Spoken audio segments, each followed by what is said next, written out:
world seems to rest.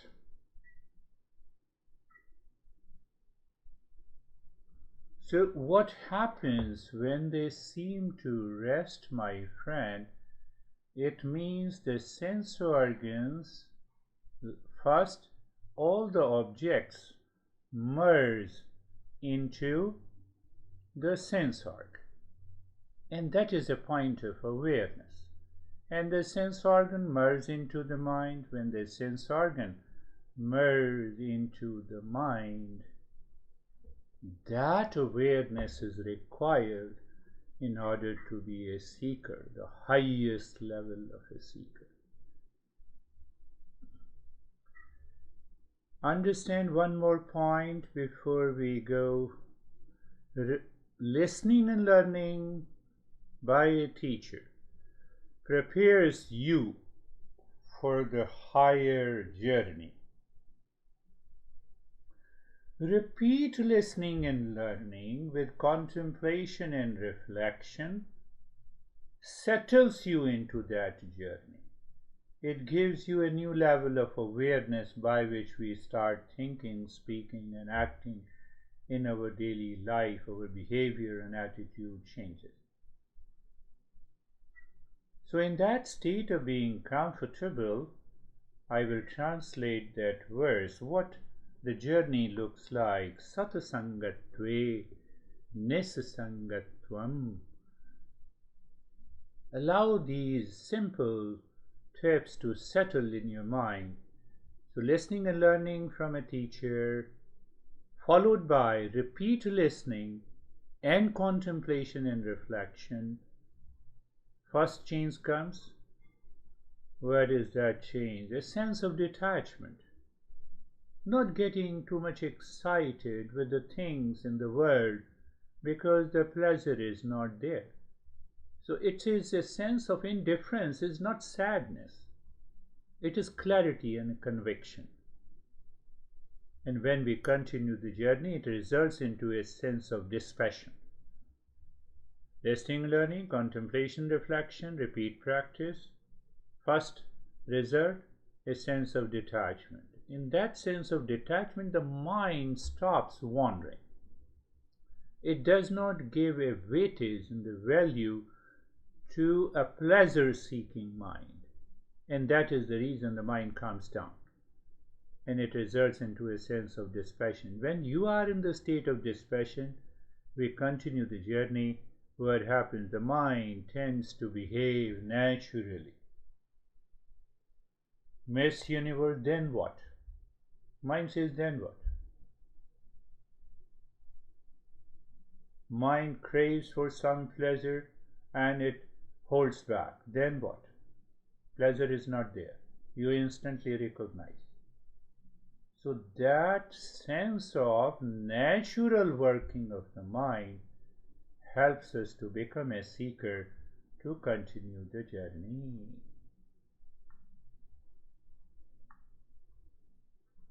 This is the way that is what we see the one's step by step. What it requires? It requires an effort like a crow. I discussed before. What is the effort like a crow? You have heard the story of pebble and a jar of water, and the crow continues to put the pebble into the jar until the water level rises up to drink the water. The journey is clearly defined that way. We rise in awareness.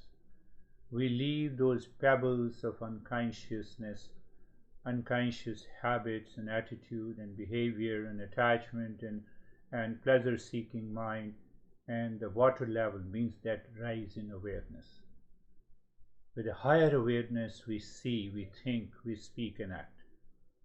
That makes us the highest level of a seeker. So kakachesta, the effort like a crow, and in that effort like a crow, we have a natural focus, like a crane or a duck. The crane stands on one foot, waiting for the fish to move around its foot to catch it. So that sense of focus is required. What is that? It is an inner focus. You are going to work, you are driving, you are talking, you are living in relation. Everything outside is the same, but inner awareness, inner quality of the mind has changed. That is what we are talking of the focus. And Swana Nidra Tathaivacha, asleep like a dog. This master was really wonderful. So what does it mean, the sleep like a dog? That I am aware and alert. If any intruder in the mind enters that is ready to cause any stress and suffering, before it enters, I throw it out. And then Solpahari, I have to be mindful of my eating. What is that mindful of eating the food? Any food that causes a sense of sleepiness, dizziness, puts me into unconscious. I have to be careful. So that is a constant learning. Every day you are eating and sometimes we overeat, undereat. We have to balance that. And the last one, filtering the unwanted thought that makes non-seeker crazy. Now it is not making me crazy. What is that? I stop blaming and complaining, reacting to the world outside. I'm already settled in myself. So when I stop blaming, complaining, reacting, the first thing that happens, the fear, that sense of insecurity, that sense of unhappiness starts dropping, dissolving down. To one word, one phrase, we rise in awareness on this path. Why we want to rise in awareness on this path? To drop the sense of insecurity, the fear, the unhappiness, the dissatisfaction from our life. And that reflects the change in the mind. Change in the mind is the change in the behavior and attitude. Change in the behavior and attitude results into awakening to my own nature. Into that state, just mentally drop in the space inside the cave of your heart, Shantoham. So you say Shantoham, understand the meaning, I am the peace, and give a pause. That pause is the space. Again you say Shantoham, then understand what is Shantoham, I am the peace. After that you give a pause. That pause is a natural space. In the space is awareness, and awareness is the space.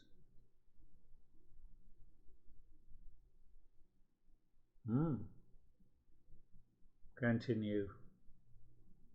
Continue.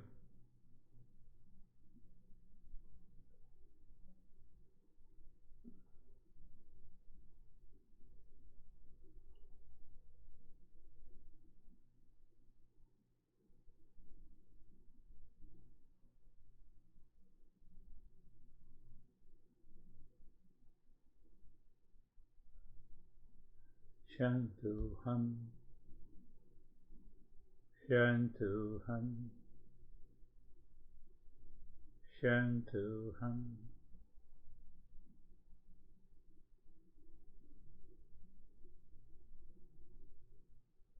Shantoham.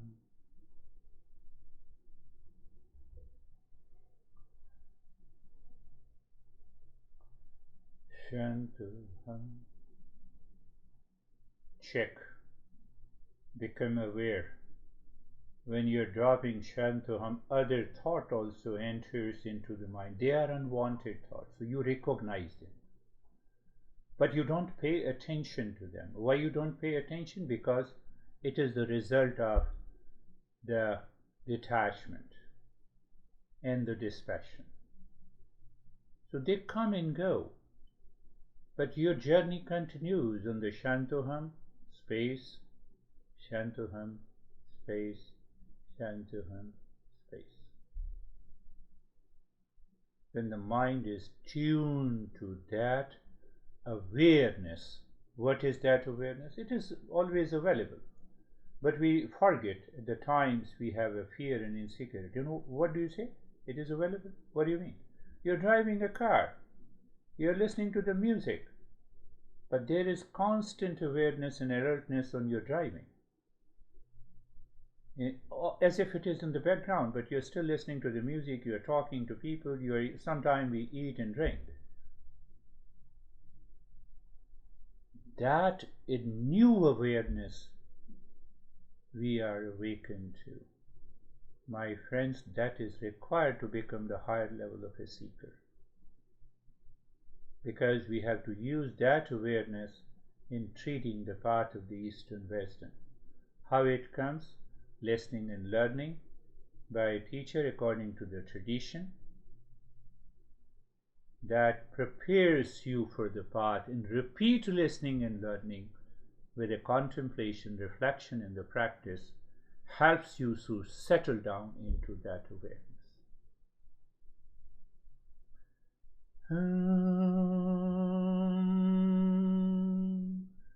Shanti, Shanti, Shanti.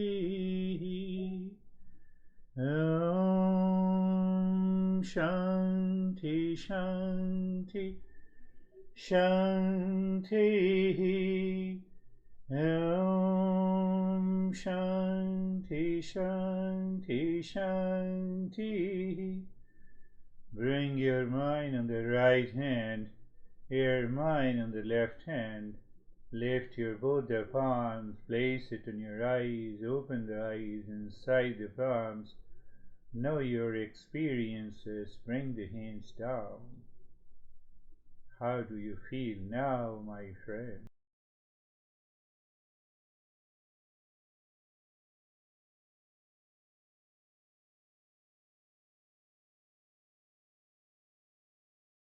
In the first step, number 1 from that book, that we gathered, we understood what is real self. Real self is unchanging, all pervading.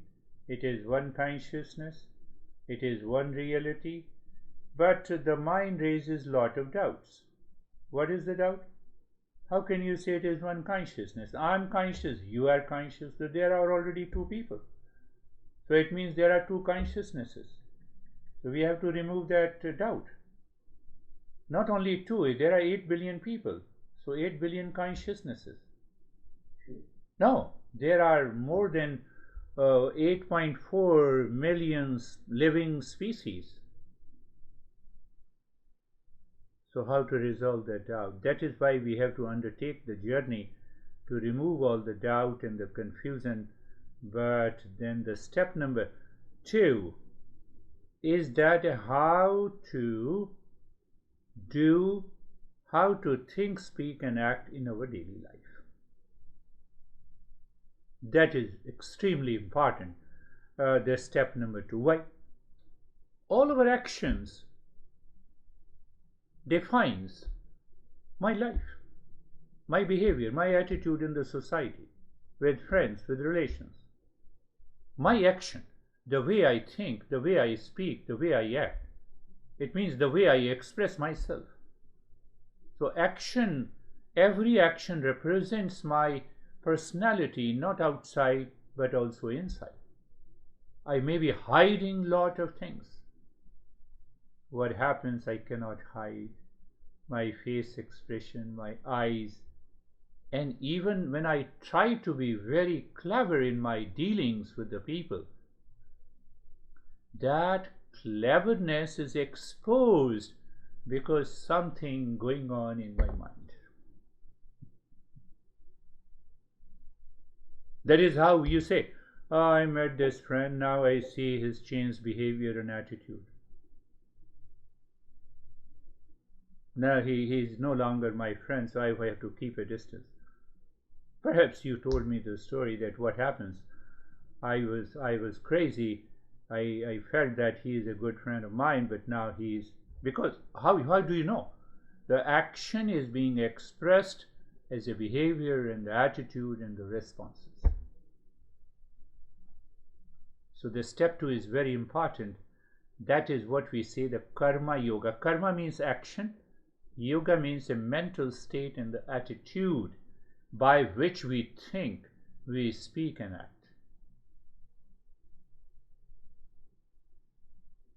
That is what the karma yoga, that is the step 2. We have to learn it. We have to absorb what our masters are saying about our action represents my entire life. The way I think and speak and act before my parents, to my friends, to my dear and the near ones, in my business, are responsible for my relationship with the parents, my relationship in the business. It is all our action. I may have a good intention, but at times this mind becomes unconscious and it reacts. And later on I repent, I should not have done this. I should have got more benefit. Every human being has certain actions that they repent on. They are sorry that they acted in that way. They should not have. That is the step number 2. That action is guided by a state of the mind. If the mind lives into that state of calmness, that mind lives in awareness. That mind lives without any preferences, prejudices of likes and dislikes. That mind is a natural state of the mind. From that natural state of the mind, whatever you think, speak and act, not only it is spontaneous and natural, but it benefits me and it benefits others. And it is a great task that we need to do before we can step into the higher journey.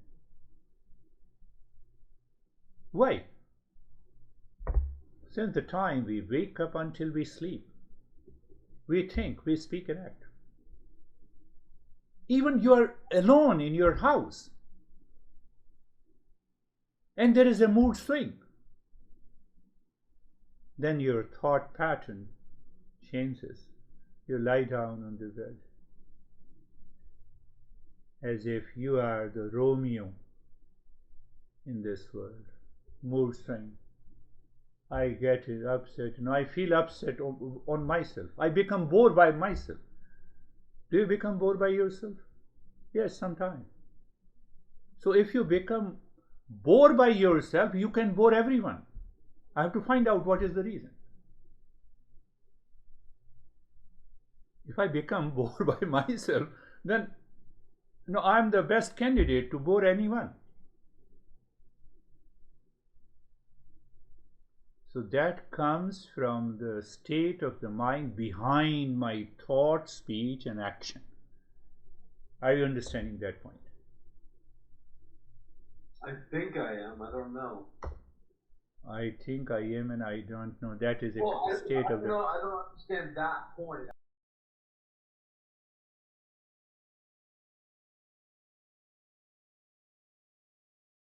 2 says that I have to think, speak and act with a mental state that is guided by peace and happiness. So I am in peace and happiness, then only I am aware of that mental state, and that mental state converts into thought, speech and action. Okay.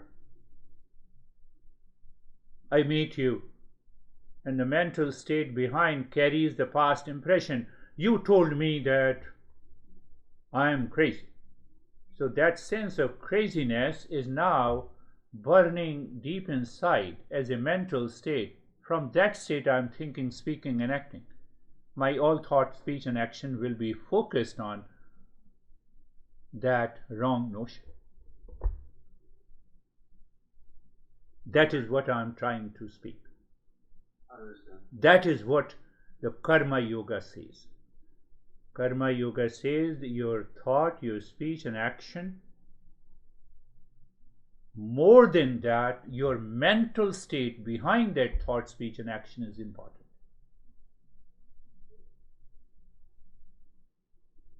We all think, we all speak, we all act, but out of what mental state? What mental attitude I have? If your attitude, say for example, before you think, speak, and act towards a woman is sensual, that girl will come and say, "Why are you staring at me?" Even you say, "No, I'm not staring at you, I'm just looking at you casually." But so that mental state is expressed outside, even if you think rightly. But that thought contains an element of the sensuality. And that is why she points you out that why you are staring at me. It is unconscious, it is subconscious. I have to make it, I have to clean it. I have to clean that dirt.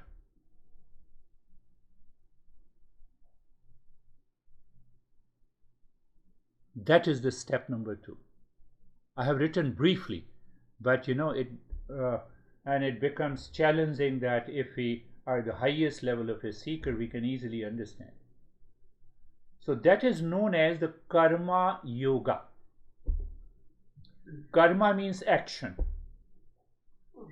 Threefold action: thought, speech, action. The way we think. Thinking is also an action, mental, non-verbal. You may think that this Bill guy seems to be crazy. You are thinking inside, but I don't know. But obviously that is being expressed on the face. And the speech is obviously the verbal action and physical action that we are already doing. So action are threefold: thought, speech, and action. That is karma. And what is the yoga means here? Yoga means here a specific mental attitude. If we don't have that attitude, so it means yoga is absent. I'm simply doing action.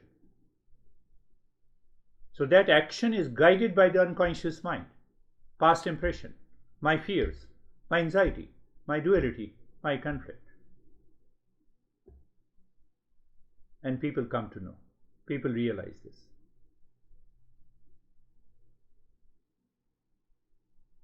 And that brings us down. Before we go deeper, when we follow the step 2, it minimizes your stress and struggle in daily living.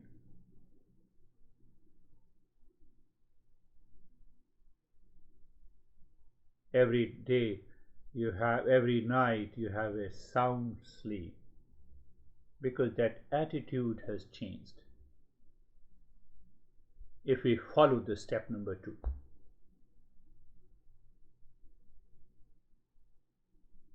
Frequency, intensity of reaction, anger, hesitation, failure, fear, frustration, minimized. You simply follow the step 2. You understand it, and the way the time you wake up in the morning until you sleep, you follow the Karma Yoga mentally. You are doing all your action as you are doing. So what is the change? Now the intention behind that thought, speech, and action in your personal, professional life has changed. It is not dictated by the anger, fear, hesitation of the past impression. It is guided by the peace, happiness, and clarity. Are you getting it? Did you understand the second step? Yeah. I'm trying to make it clear in different ways. It is very simple, but to the mind it appears little complex, so I'm making it simple. Your recovery period. What is the benefit? The recovery period from anxiety, anger, fear, frustration is very fast. What it means? You're angry, and that impact of that anger lasts for a couple of days. But now it lasts for hardly a few minutes. You recognize it is not worth carrying the burden of that reaction and the fear. Because the recovery period is very fast, the mind does not create the impressions of the fear, and ultimately the fear leaves your personality. That is the importance of following the second step, applying that second step. Simply listening to me, I can keep on talking. Unless you apply that, it neutralizes the impurities of the mind. It's like, I feel like with this, does this just always have to be?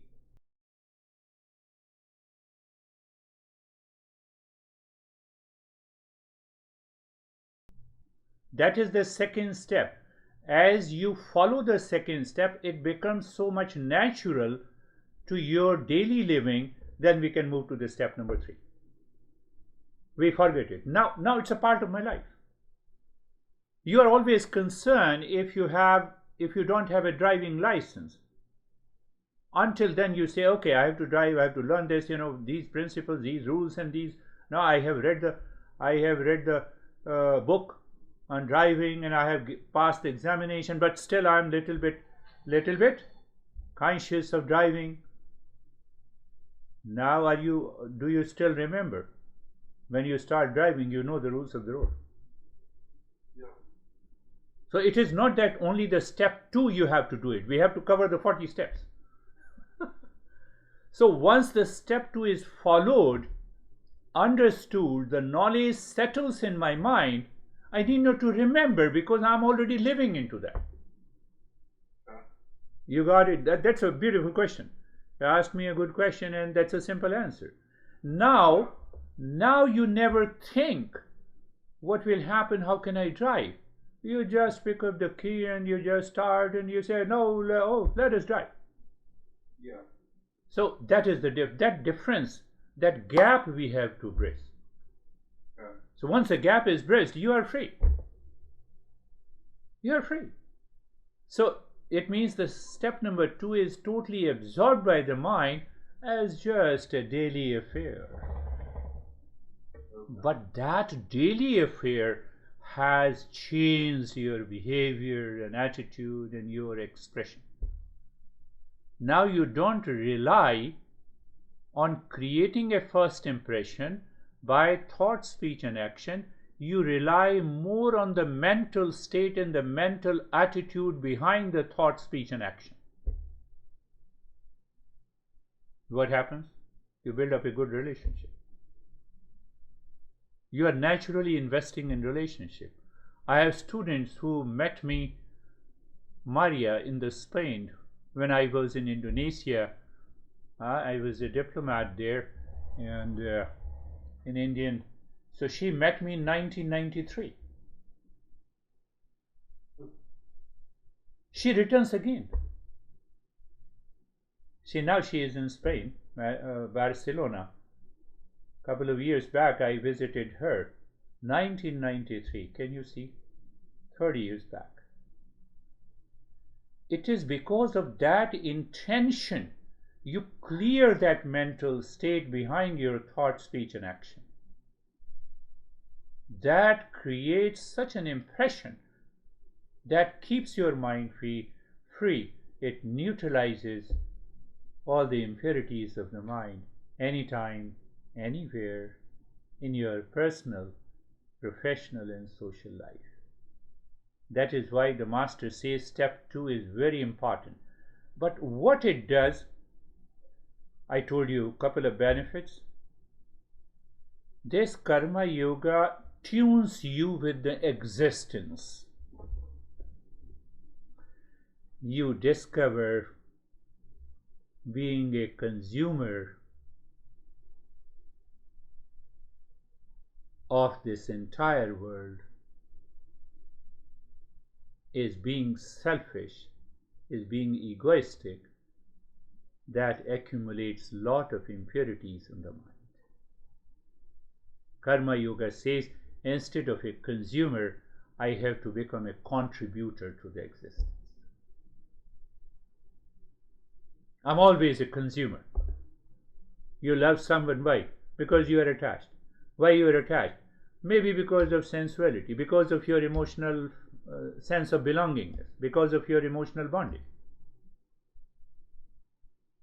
Our mind, since the birth, is a great consumer of this world. As long as we are consumer, our ego will not come down. Likes and dislikes will continue to play. The fear will remain. Anxiety will continue.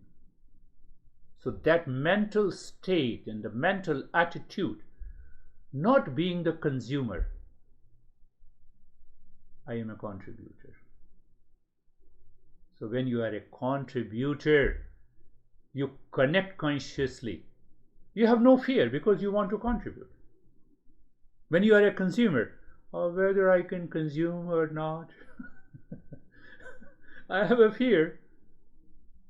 I know you can easily imagine what it means by consumer. Consumer in relationship, consumer in buying something, consumer in having a car, consumer in...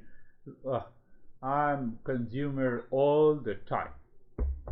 Since the time I wake up in the morning until I sleep. And that consumer attitude, my friend, is the cause of my fear, my anxiety, my duality, my conflict, my failure, my frustration, my hesitation, my anger. These are the impurities of the mind. Can you really imagine the way the masters have deeply understood and analyzed and observed and examined the subtle nature of simply being a consumer attitude? It is bound to give fear sooner or later. It is bound to put you into anxiety sooner or later. It is bound to create enemies sooner or later.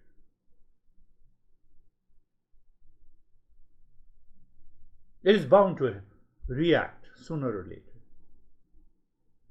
Why Karma Yoga is that? We get rid of all those things simply by changing the attitude before I think, speak, and act.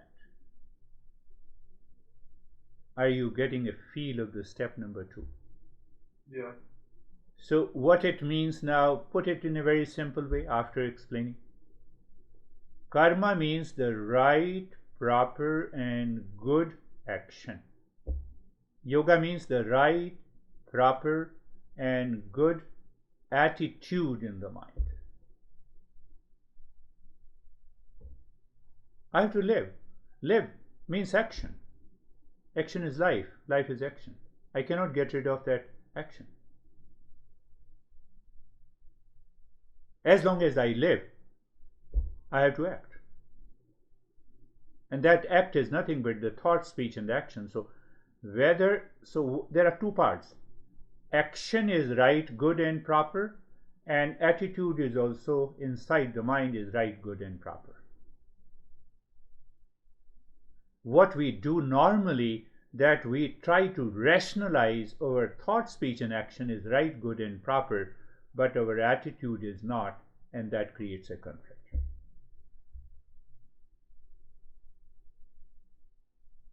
with me. You are right. You have been with me for so couple of years. So obviously it is the right, good and proper attitude because you have an urge to reach to that state. Yeah. So that is clear. Can I have the same right, good and proper attitude in the mind while thinking and speaking and acting in my professional life, with my parents, with my friends? That makes a difference. You meet me hardly just 1 hour per week. The next 6 days and 23 hours, you are doing karma. You are not entering into the karma yoga.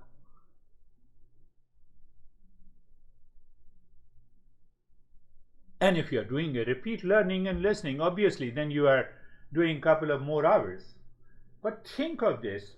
You have the same attitude in the mind in all your actions 24/7. Think of it. Will you have any anger, hesitation, fear, frustration? That is the step number 2. It's a very important step. Why it is an important step? Because life is action, action is life. The way I lie down and I go into the sleep, if I have a proper attitude, sleep is also an action. So if I have a right, proper and good attitude in the mind before going to sleep, 5 minutes is required to go into sound sleep. Otherwise, hours take. Sometimes the sleep is disturbed.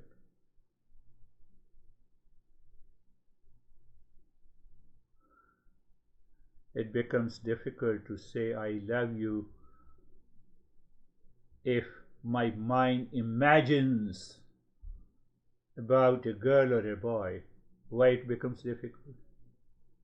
Why to say I love you is so difficult?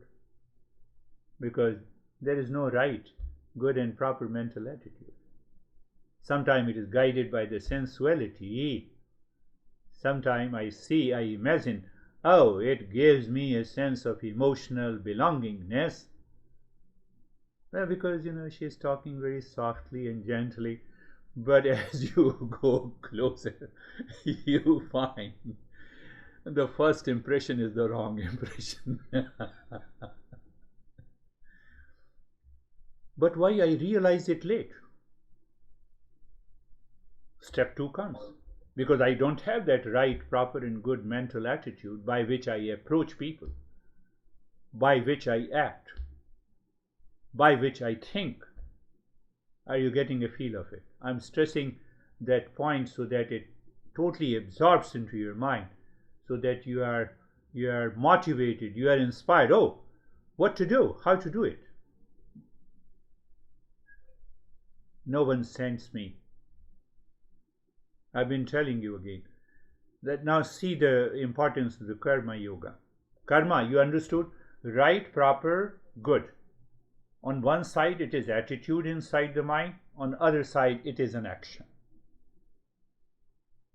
So right, proper and good inside my mental state, and then I speak, then I act.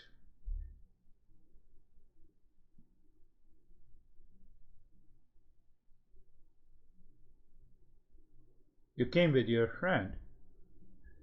Should I become a consumer? No. You showed me a friendly attitude. So our tradition in the yoga is that we must offer food. There is a different matter. You like it or you don't like it. But out of that state of the mind, we offer. We want to be a contributor. That is more important. Our intention is very clear. But by being a contributor and still the intention is being a consumer, that is a wrong approach. That is a wrong approach. Do you see? It's very important in daily life. Very important in daily life. So I acted as a contributor. My wife acted as a contributor. We welcome, not only we simply welcome with a dryness, no. If that attitude is there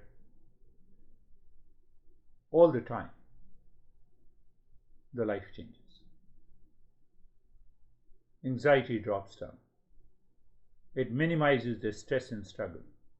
The recovery period from anger, agitation, the stress minimized. It is very fast. Frequency and intensity of this anger and agitation drops down. It does not remain for days together. That is the beauty of it. Prevents the drainage of your energy. You don't feel tired as such. Oh, even working for 15 hours, yes.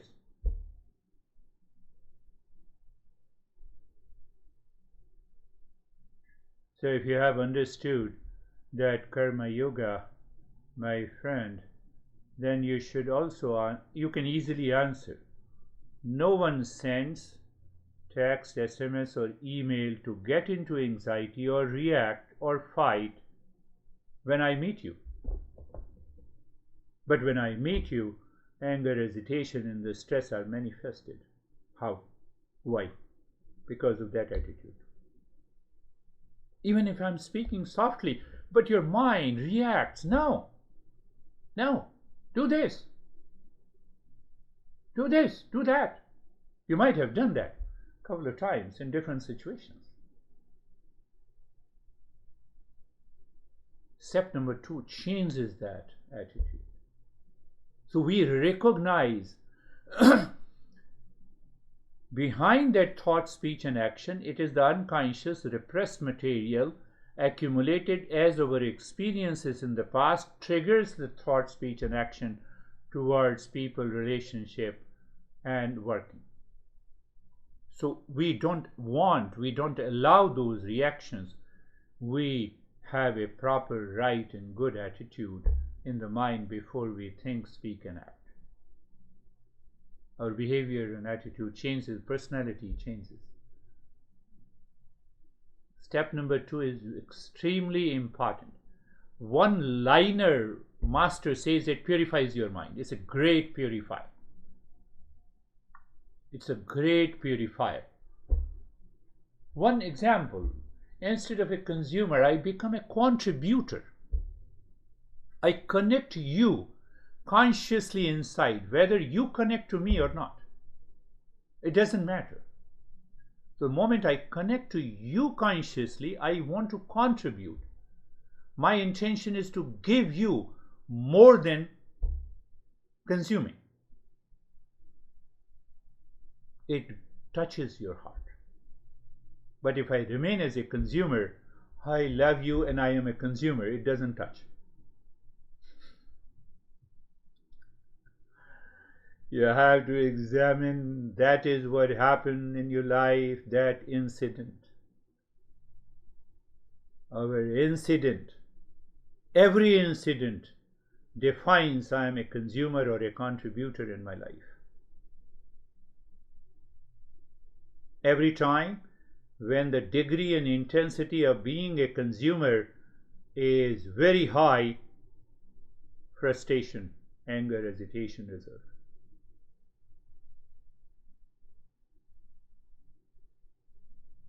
Can you recall? I gave her 200%.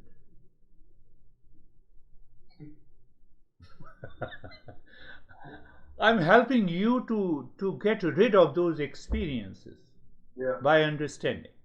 That is my intention. That is my intention. Karma Yoga, step number 2, changes my emotions, my feeling, my thought process in performing an action in my daily activities. Time comes when the knowledge of this karma yoga settles in you. Your personality becomes like that.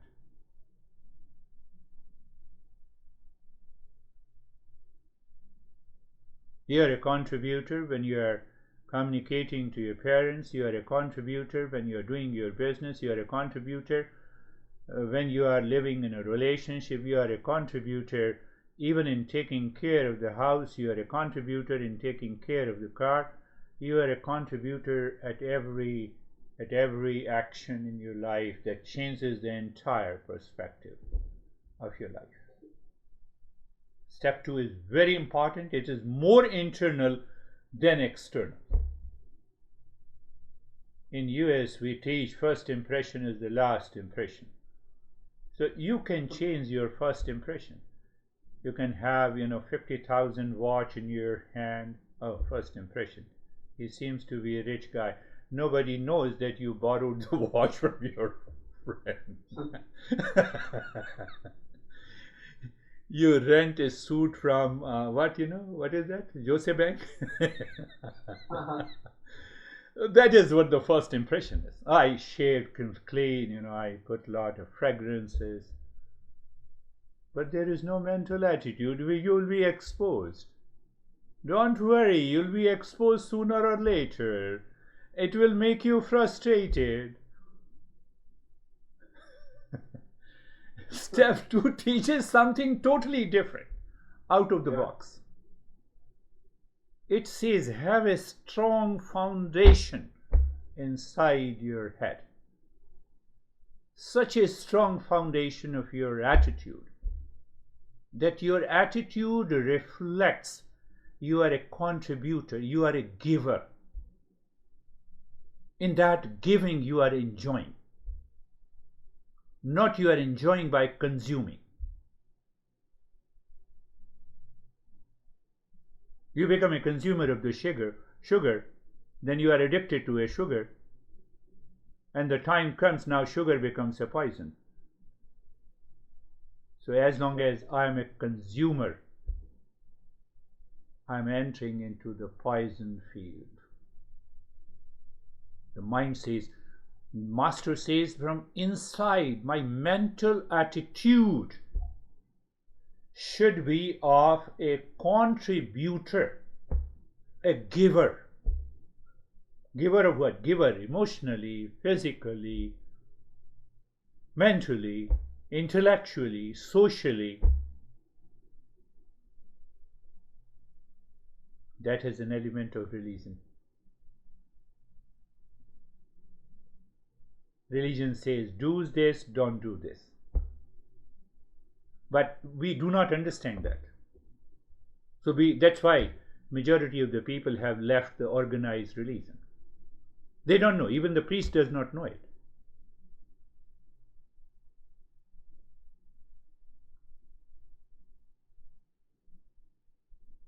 Understand, my friend. This is a very important step. Yeah. Can I get inspired that how can I be contributor? You think about it. You are contributing in the growth of your employees who works for you. You think in that way. You simply start thinking in that way. Outside you are working. You are working the way you are working. It's okay. But inner attitude has changed. So what is going to happen after a few days? Now you are meeting the same employees. You move with affection. And that is helping your growth. You earn the trust of those employees. You earn the trust of your parents by being a contributor, not becoming a rebellion.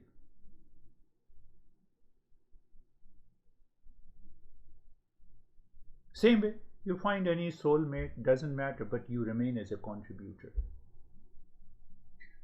He or she is not going to forget you. There are two ways, you don't forget the guys who cheated you, and you don't forget the guys who contributed. That's why I named Maria. The Spain, 30 years back, I met this guy who is in IT, and just last year he found, I saw you on the internet, and then I found your name, and I'm sending you, let us meet together. I explained you my classmate.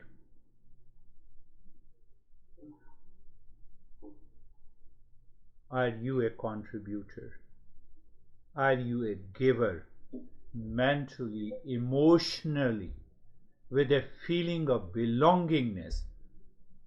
In being a consumer, you don't have a feeling of belongingness. Come on. You don't have that feeling. And if you have a feeling, that is dry feeling. Did you understand the step 2 so that we can continue to understand, and we will see that how we can follow verbatim this step number 2 that is known as the Karma Yoga. In other part, if you read my book, it says I have to do my duty. I have to understand what is my duty. One more part that I'm taking in this session you should be very clear. What do you mean by duty? By what? What do you mean by duty?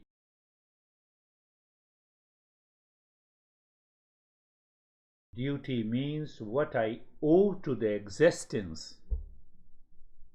I must do.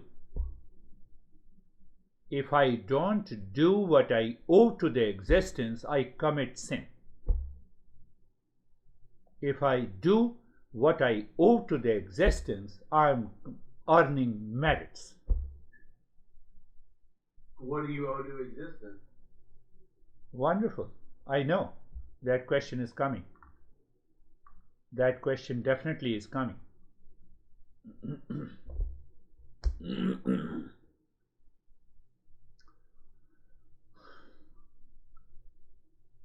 Let the air says from today, I will not help you breathe in and out. I owe to that existence. I owe to the air. I owe to the space. I owe to the earth. Forget about other living species. I am breathing. Why? That breath is available 24/7, even if I am in deep sleep. If air is not available in deep sleep, I would have been dead. So when I think like this, I already connect to the existence. I'm just starting. It is a starting point. Don't I owe to the space around me? You have been moving and visiting your body. You cannot move it without this space. Space is not there. So I say when I owe to the existence, that means I'm connecting. I'm aware of my existence in relationship to the space, in relationship to the air, in relationship to the water. Science says 70% is water. I become a consumer of the water, but I don't connect consciously. I don't have the proper right mental attitude which makes me alive, which keeps me alive. It is not the mineral water that keeps me alive. It is the water that is always available. Are you getting it? It is the air that is always available. So as long as I am a consumer, I have a blind eye towards those things.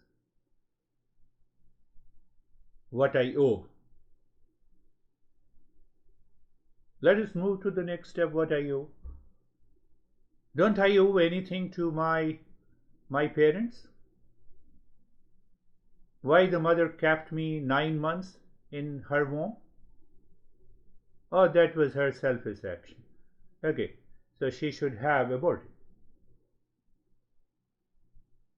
What type of parents, it doesn't matter. I owe my parents to be born as a human being is the greatest gift my parents have given.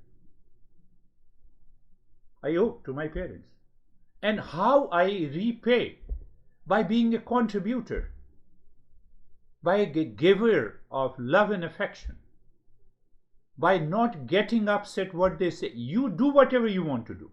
What is right and proper? Don't you owe to my parents? Are you? You are asking me that question. why I always talk about my master. I owe too much to my master who helped me evolve, who, who guided me on this path. Don't I owe to that master? How I repay? By teaching you, by teaching others. By teaching others. That's so simple. What I owe, I must become aware. Don't I owe to the knowledge that existed for the last 10,000 years?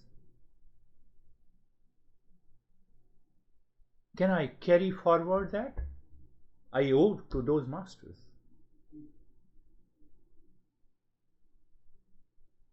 I don't owe anything to my neighbor, at least who doesn't disturb me. Sometimes you find the neighbor, they are constantly causing the different kind of sounds and beating and all disturbing you. Don't I owe to my existence? I don't become aware of that. Don't I owe to the nation, which has given the freedom of the speech? So when I am a consumer, I'm the highly selfish guy, I become the egoistic guy, and then my mental attitude is totally different.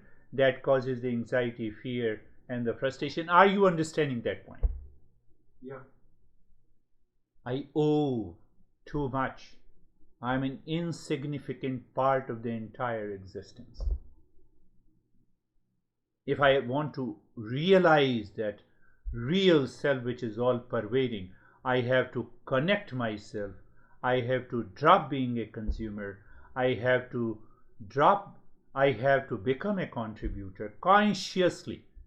I'm simply saying a mental attitude. Everything is happening inside. So simply changing the mental attitude neutralizes my anger, duality, anger, frustration, and fear. Why shouldn't I do it? I don't do it. Why I don't do it? I'm self-centered. Who is self-centered? Who is always a consumer. When you are always a consumer, life is full of trouble.